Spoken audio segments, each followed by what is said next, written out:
Nigerian youths are under immense pressure from the presidency, traditional and religious leaders to shape the planned protest with the hashtag End Bad Governance in Nigeria. Security operatives have also raised an alarm that the protests may be hijacked by bad elements to cause breakdown of law and order across the country.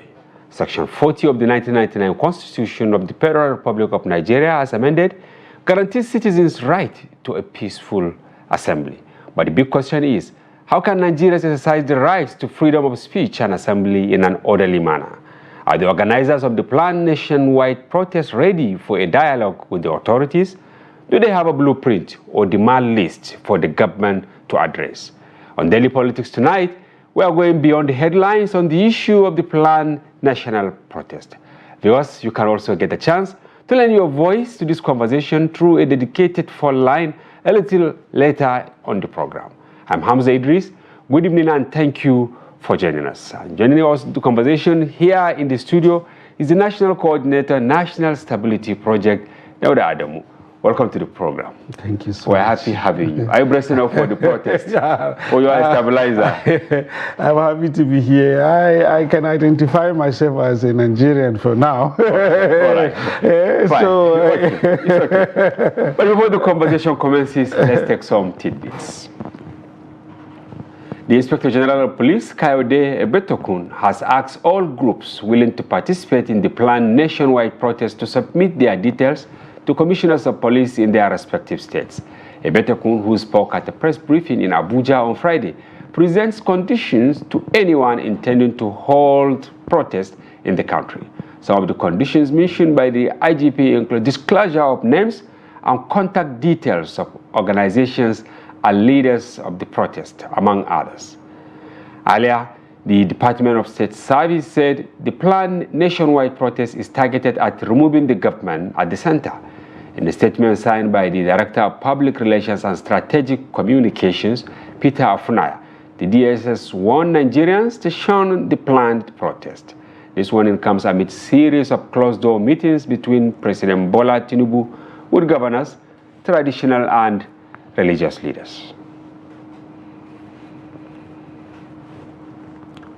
Also, elsewhere, latest statistics have emerged that Nigeria had imported fuel worth $2.25 billion from Malta in 9 years. This revelation emerged amidst allegations by the founder of the Dangote refinery, Aliko Dangote, that some officials of the Nigerian National Petroleum Company Limited have blending plants in Malta.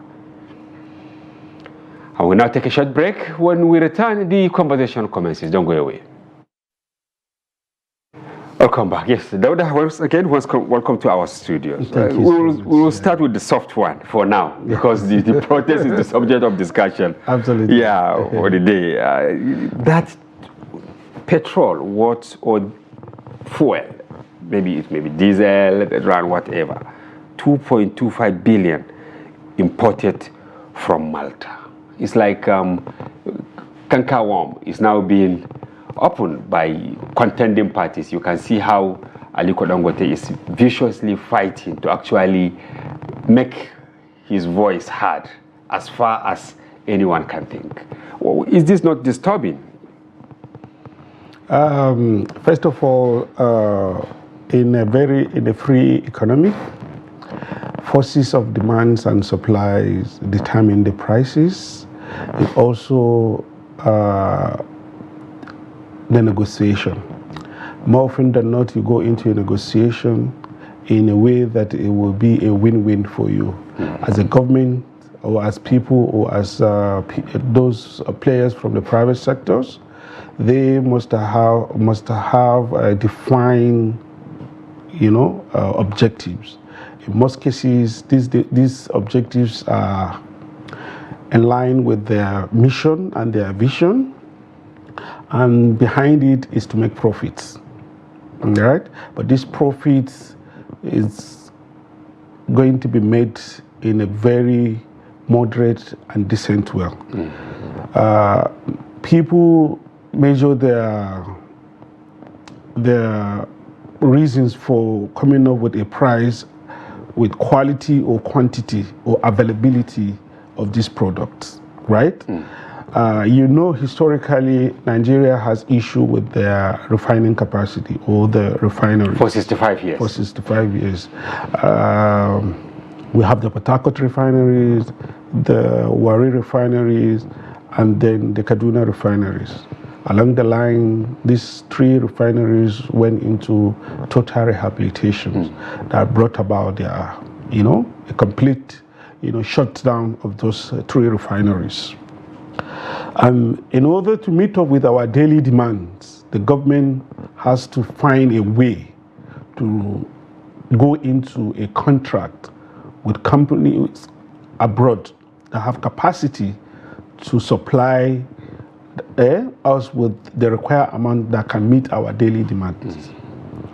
I believe that's what brought about the huge this thing, because Dangote said this is in 9 years, $2.25 billion. Yes.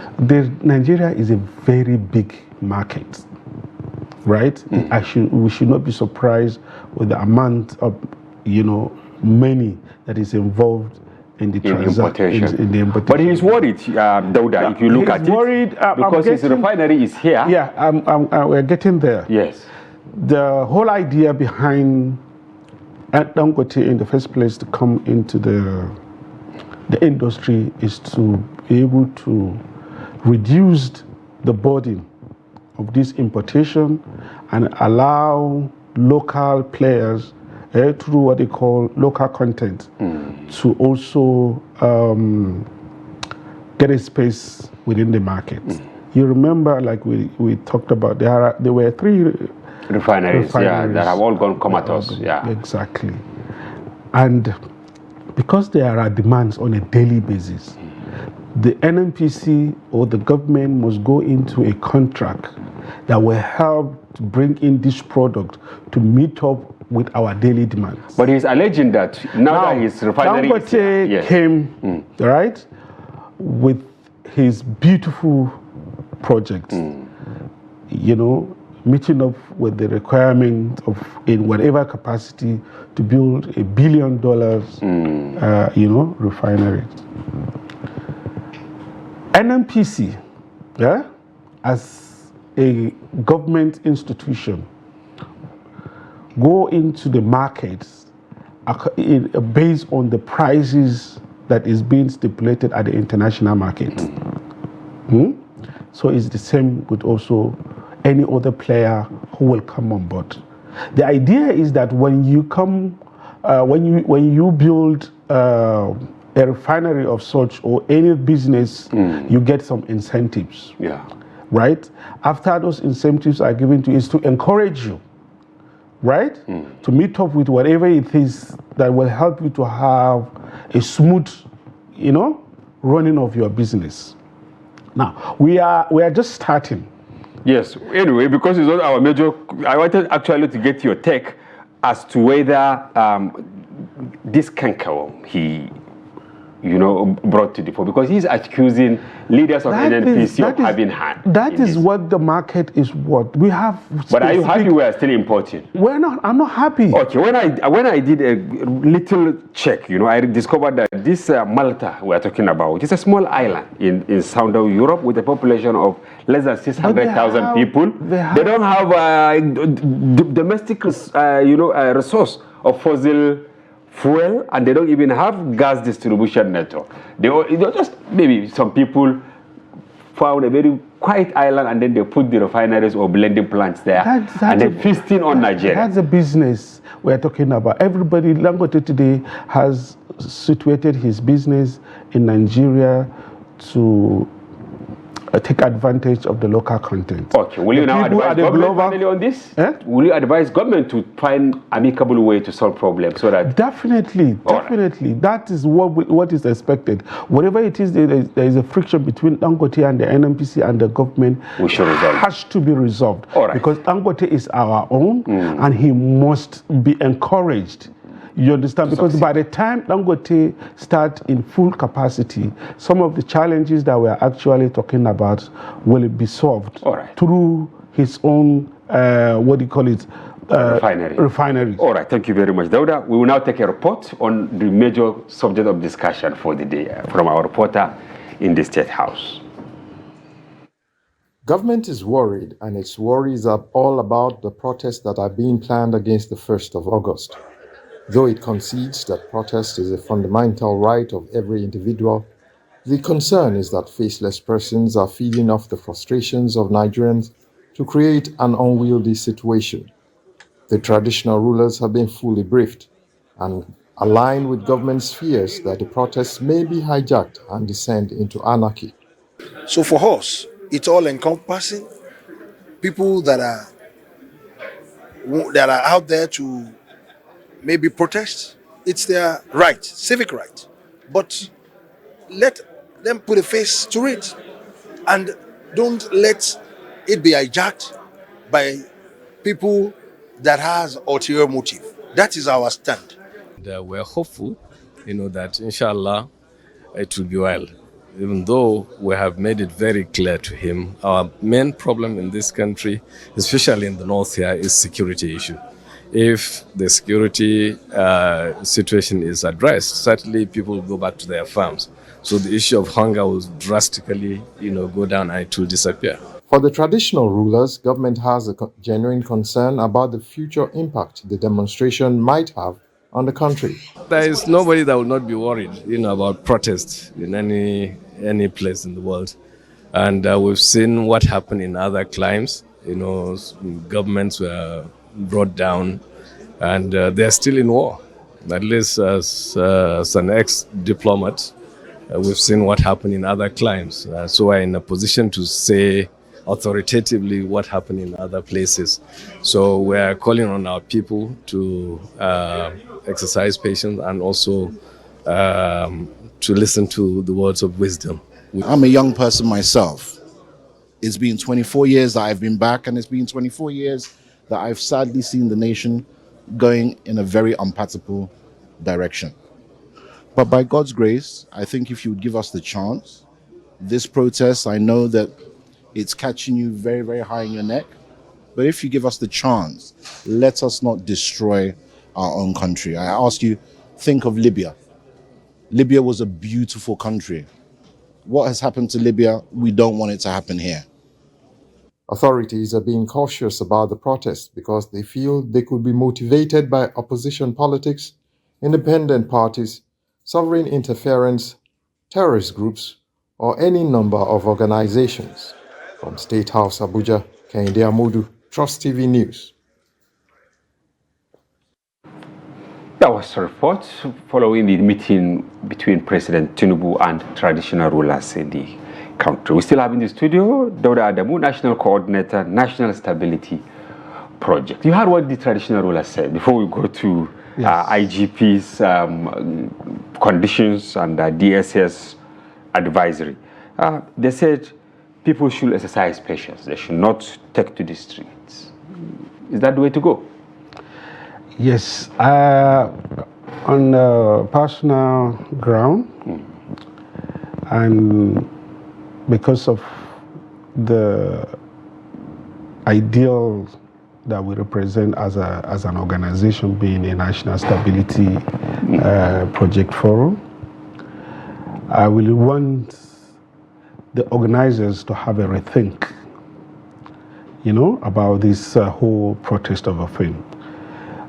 Critical stakeholders have been called to a roundtable discussion to understand the reasons why this protest is even being initiated in the first place. And you can see from the traditional institution, which is a very critical aspect of the stakeholder as far as Nigerian institution is concerned, they have all spoken to their mind. And they have appealed that is the right thing to do. That tells you that, yes, something is wrong somewhere. There is a unanimous agreement across all boards that things are not, the way it should be. But protest, it is not the way forward. So I will agree and wish that the organizers of the protest, even though I recognized and admitted and acknowledged their rights as clearly stipulated in the 1999 Constitution, Section 40, that every citizen of Nigeria has a right to air their views, to the peaceful demonstration and association. But this clause or section of the Constitution is vague. The right to protest must be within the ambit of the law. Peaceful protest, it is what is, admonished. But you know when to start, but you do not know what will happen in between the starting point and the ending point. That's what everyone is concerned about. That if we allow protests, to go on, there are greater possibilities that these protests may be hijacked by hoodlums or non-state actors who have actually must have, seen another opportunity for them to hijack the government. It has happened before during the NSAS. It started like a very, very peaceful demonstration. Before you knew, it snowballs into something else. So many allegations of, manslaughter or killings and destruction of properties. These are all things that we want to see. During his meeting, yes, Dauda, during his meeting with the new U.S. ambassador to Nigeria on Thursday, President Tinubu admitted that he participated in demonstrations, protests to seek for good governance. Absolutely. One of such was when fuel subsidy was partially removed by former President Goodluck Jonathan. But he only expressed fears that they didn't take the laws into their hands. Don't you think it is his responsibility as president to now direct the police to say, look, allow people to come out and ventilate their anger, but give them cover? Yes, that's what exactly the president did. If you listen to his speech and the release from his media aid, the president had actually admonished and acknowledged the right to protest. Like you rightly said, he has been part of protests in the past. We've all been part of protests in the past. But you see, in the difference between the kind of protest the president was involved and the current one is that we knew at then those who were behind the protest. They were leaders of reputes. They all came out. They identified and revealed themselves before even the protest started. And we were talking about the likes of the current president, the former president, Buhari, yes. Bukola Saraki and co. They stood their ground and they went about it very peacefully.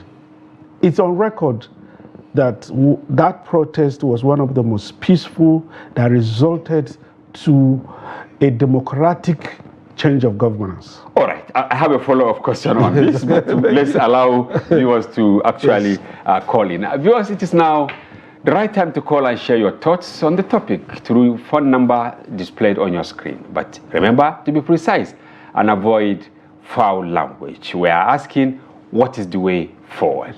We are waiting for your call as Dauda Adamu of National Stability Project continues to shed more light on the technicalities of the project. We are waiting for your call. Now, you said they identified themselves. Now, why do you think the people behind the latest move are adamant or are, afraid to come forward with their names? Don't you think it is maybe the attitude of the government? Look at how quite a number of journalists have been arrested for voicing their anger. Yes. I don't know if there is any journalist who had been arrested. I have not seen it. I have not come across it. You know, but it is a trend. More often than not, you know, in a situation like this, you tend to get, you know, information of this. Some are verifiable, some are not verifiable. For whatever reason, the organizers of the protests being adamant to want to continue with the protest, or to come out to show their faces, to show their faces, you know, is the fact that everybody is feeling the discomfort, you know, coming from some of the issues, you know, that are mostly, in most cases, because sometimes I tend to let people understand the root causes of some of the challenges that we are facing. Some of these things are multifaceted and they are global in nature. They've gotten their roots from a particular period that the entire world had initially found itself. Maybe you would like to say that Tinubu inherited some of these things from Buhari. Buhari said he inherited it from Jonathan. Jonathan said he inherited it from... I don't think it's about inheriting anything. The fact still remains that as people, we must always identify the root causes of some of our challenges. And some people I am not exonerating the government, but I am telling you there are challenges that are global in nature that is forcing policymakers all over the world to adjust. And this adjustment, all right, is resulting to a resistance from the citizens. We saw a protester in Kano. You know, it was maybe the intervention of people like you or the kind of your organization out there for him to be released simply because he showed his face. You know, he was picked by one of the security agencies. It was a wrong thing for any security agency to pick anybody who has come out peacefully to demonstrate. And we, as citizens of this country, we will not tolerate that. We will try as much as possible to be, to support and give the right cover, just like our president said. You understand? So if you are a security person and you feel because you have the uniform, you're going to go outside your mandate to intimidate or to harass any of Nigerian citizens, just have it at the back of your mind. It will be very, very unacceptable, and we will find a way to present this matter before an authority that you will be duly disciplined. And in fairness to the security agencies, I don't want to call them, they did what they did based on what we gathered, because this young man in Kano, admonished people to bring down and beat any cleric that is preach wrong. against. That is wrong. Against that is protesters. wrong, because this violence we are talking about is a two-way thing.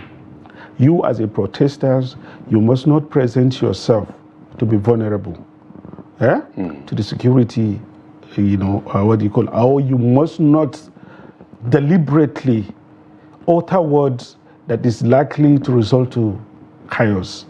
That's what we are saying in the first place. Don't even start this whole protest, because the anger will keep rising. People will speak unguidedly, and at the end of the day, the authority are there to maintain laws and order. But why do you think political leaders allow things to get out of hand to the extent that within a short time they will now start running against time? Look at, it's like the country is grounded in the last 1 week. When you Google, you will not see any story about Nigeria from this issue of protest meetings here and there. I think that is an exaggeration. An exaggeration. Okay, what other things do you think? A lot is happening in Nigeria. Like what? And it's maybe the fight about Dangote's refinery. No, not the fight about Dangote. Those who want to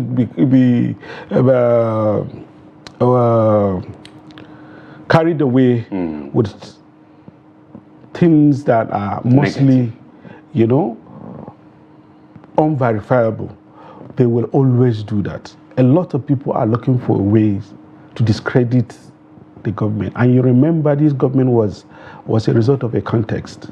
The person who wins will always, whether directly or indirectly, have antagonists, or what we popularly call them as oppositions.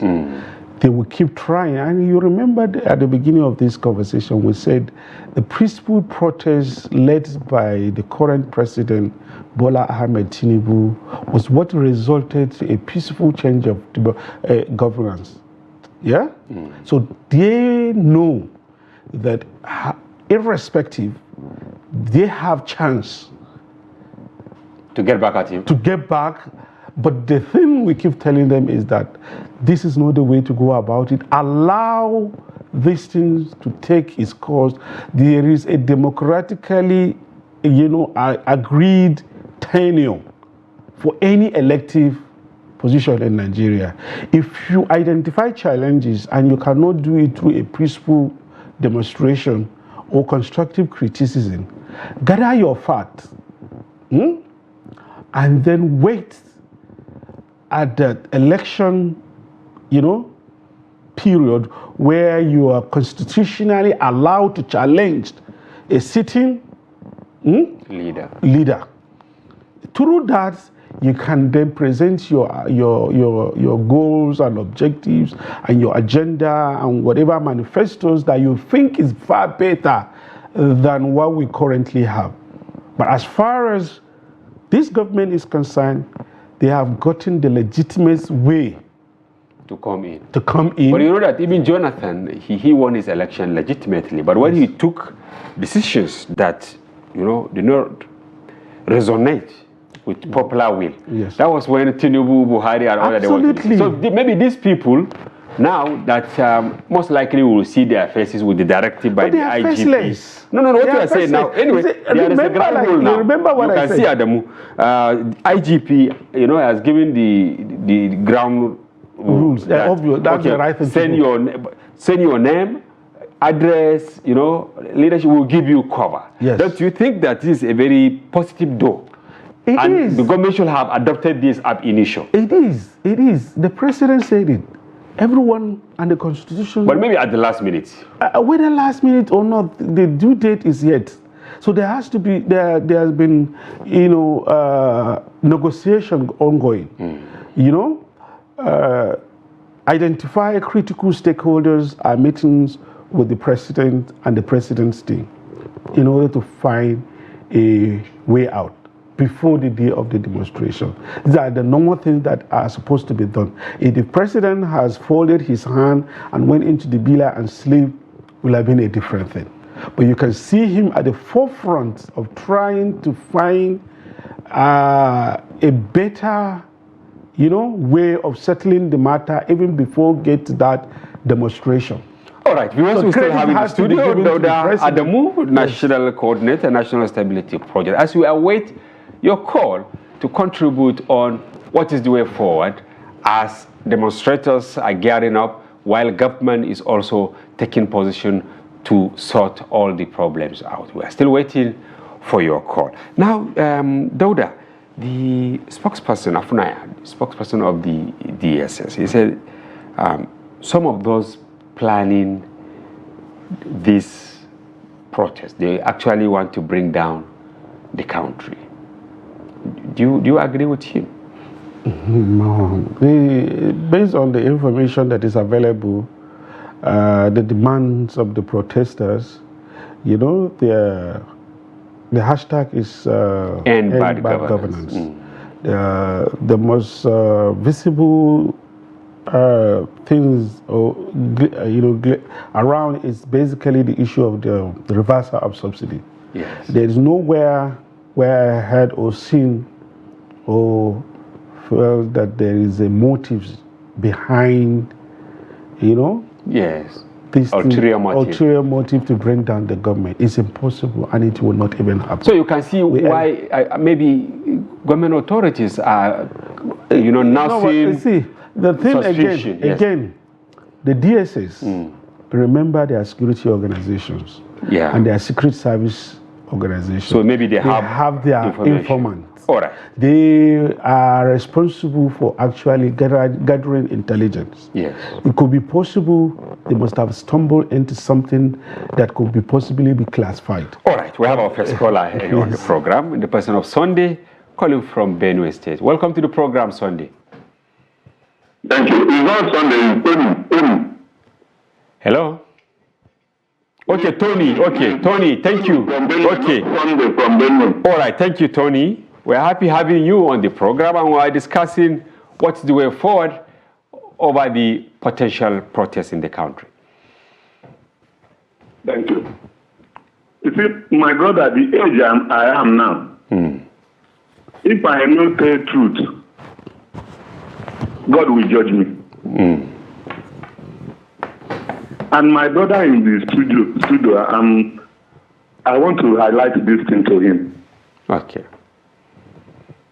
In Abuja, he don't know what is happening in rural area. Come down in Benue. There are some people that did not, when they break, they do not know on what to cook from morning till night. We need to tell our leaders truth. That is the simple truth. And if we don't tell them truth, if we begin to cover them, people will be dying off. And if people die off, at the last day, any attempt that we, any step that we take, God will judge us.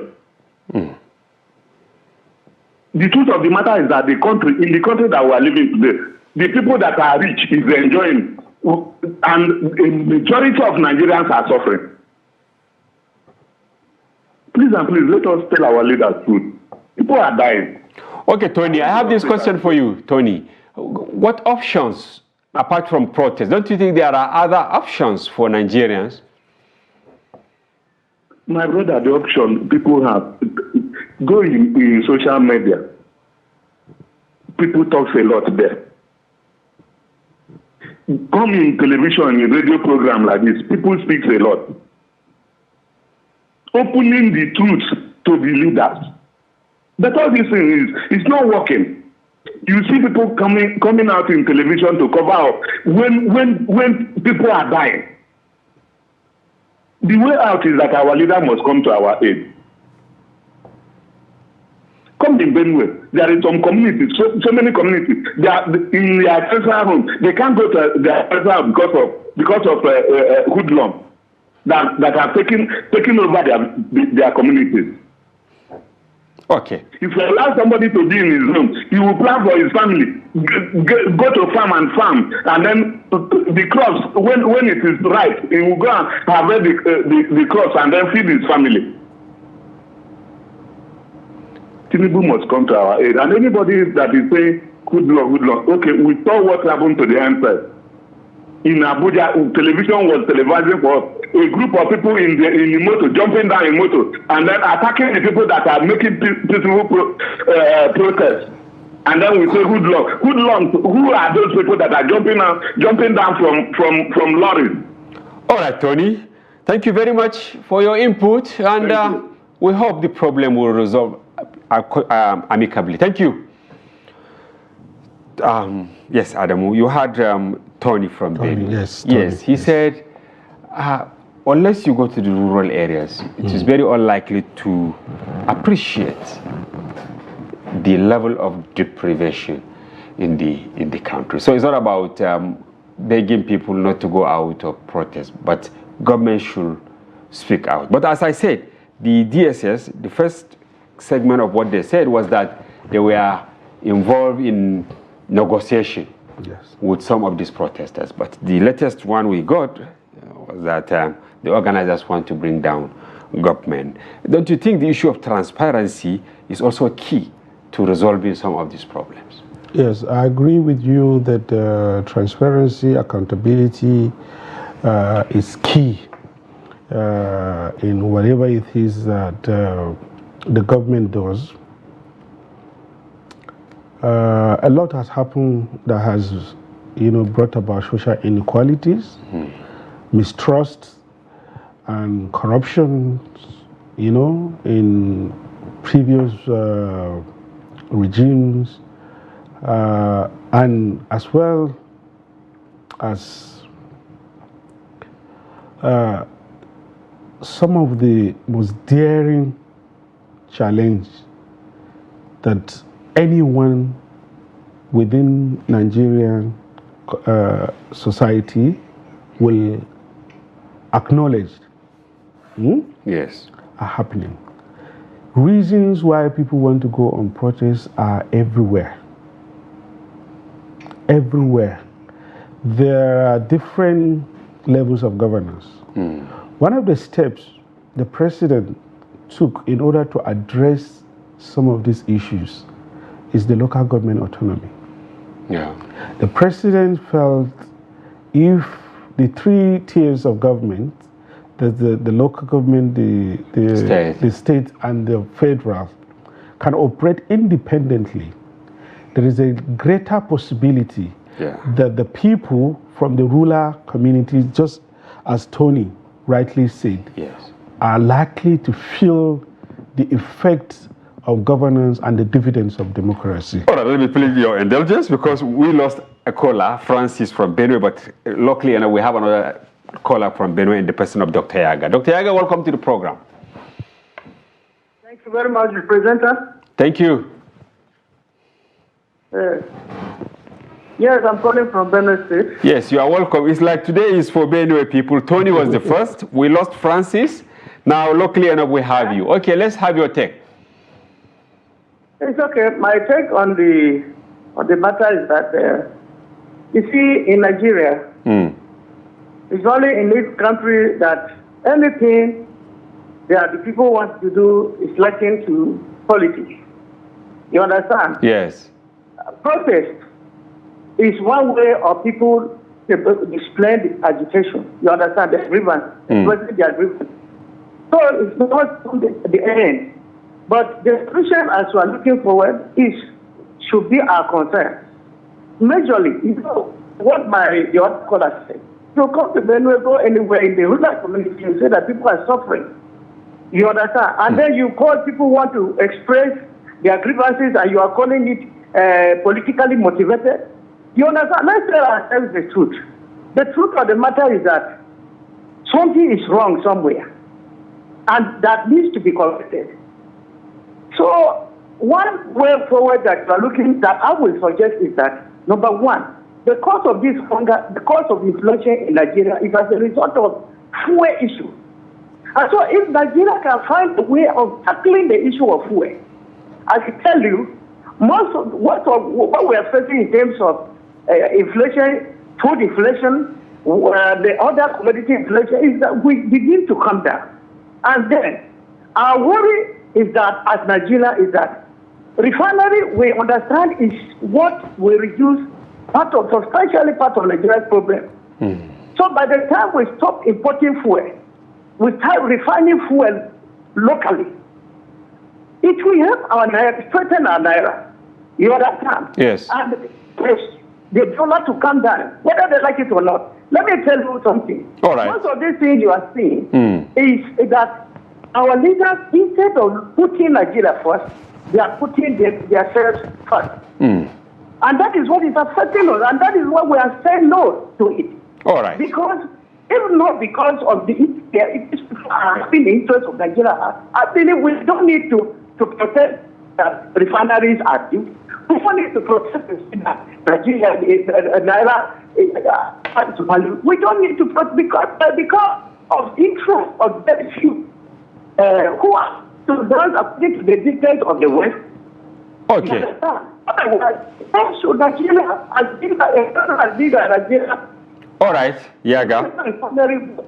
All right, thank you. So, I'll tell you, if the issue of refinery is fixed, okay, our problem will be reduced substantially. All right, thank you very much, Dr. Yaga. Thank you. Yes. Thank you. Thank you. Thank you very much. Yes, Dauda, you are talking about local government Yes, good point there. But Dr. Yaga said, if the president and his government will pay attention to fuel crisis, he believes that the problem in Nigeria will be substantially addressed. Do you agree? Yes, I agree with him because, like at the beginning of this program, we rightly said our challenges are multifaceted. Fuel subsidy issue is one, and then trying to get, like Tony said, about people dying and then not feeling the government, or the effect of good governance or the dividend of democracy in the rural area, That's why I mentioned to you a steps, and these steps that have been taken are not a short-time measure. The president is looking for a lasting solution, and this could probably be some of the reason why we feel things are taking too long. Some of the policies and some of the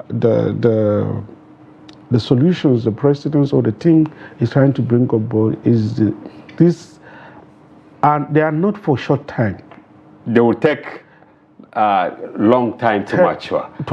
Okay, we have another caller in the person of James, also from Benue State. Welcome to the program. Thank you, sir. Yes. Now, one of the major problems we have in this country today is as a result of fuel. Okay. Now, if fuel subsidy removed affected a lot in the country.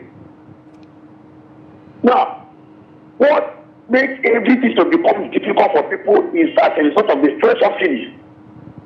Now, if the government can subsidize for fuel using this money they are preparing for palliatives, I think it will be better. Okay. Now, when you come to Benue State, I don't know whether it is from the first palliative money released to the state. Now, the governor of Benue State now uses this money to get buses to travel from various areas in Benue State and to other states. And that alone has reduced the cost of living. Okay. That alone has reduced cost of transportation in Benue.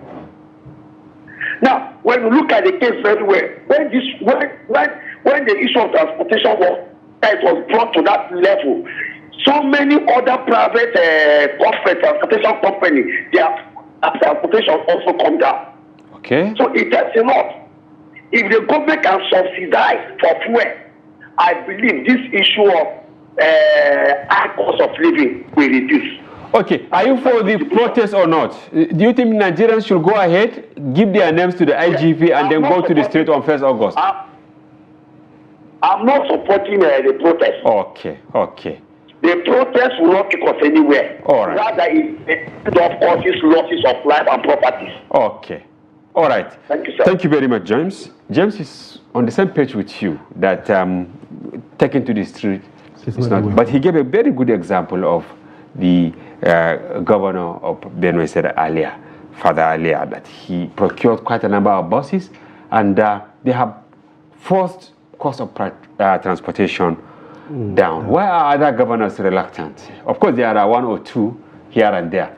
So sometimes when there are issues around in Nigeria, we tend to look at the federal. And like at the beginning of this conversation, or before the caller made this call, we were talking about local government autonomy. Yes. The local government autonomy, if we were to talk about it as one of the major solutions to some of these challenges that have been identified, we will not live here. Yeah, of course, and we will not display the whole of the energy, because we are looking for quick but solid solutions to the problem. Unfortunately, we can't get a quick solution, but we can try, to put up some intervention, which are currently ongoing. You have mentioned local government. Our problem is that even the previous government or the previous administration have shied away from taking drastic measures, that somehow, if they had taken them, Aswaji will only build on it. Okay. But this man is taking a very painful peaceful ways to address Nigerians' challenges heads on.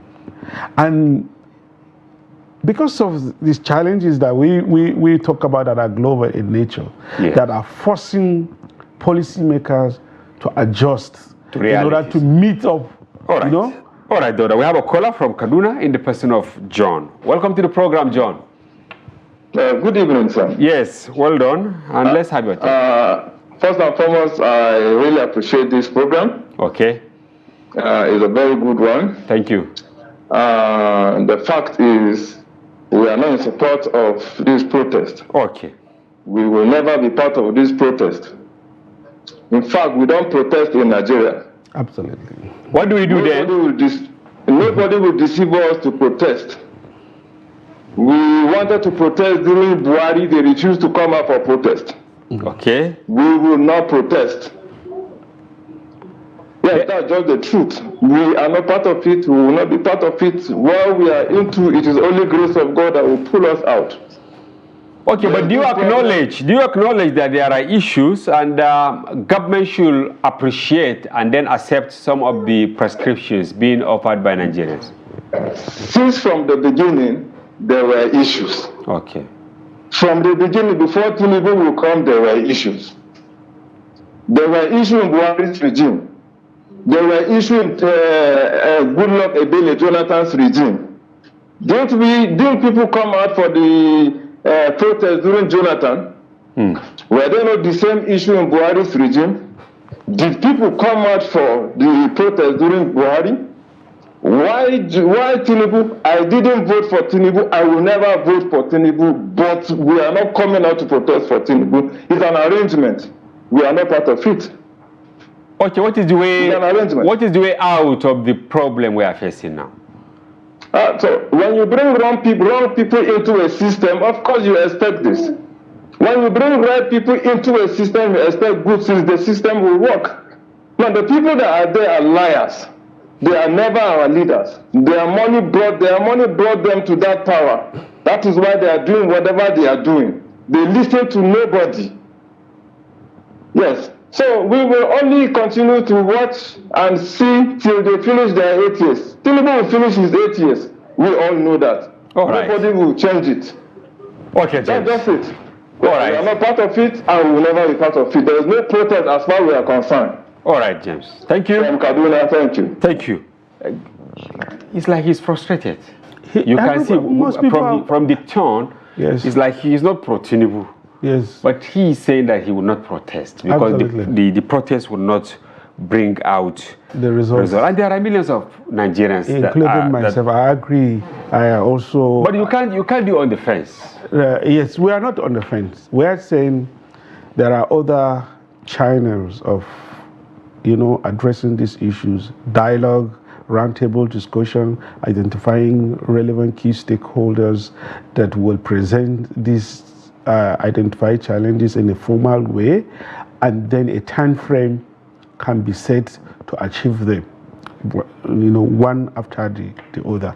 I agree with this last caller 100% in his submission, from the fact that there are people who do not deserve to be in the cabinet, and they are not even, after getting the opportunity to serve, they still are yet to find their square. But by and large, there are still also people that you and I can attest to, and I can call names, and I will tell you that they know what they are doing, and they are doing the right thing. The FCT minister is one of them.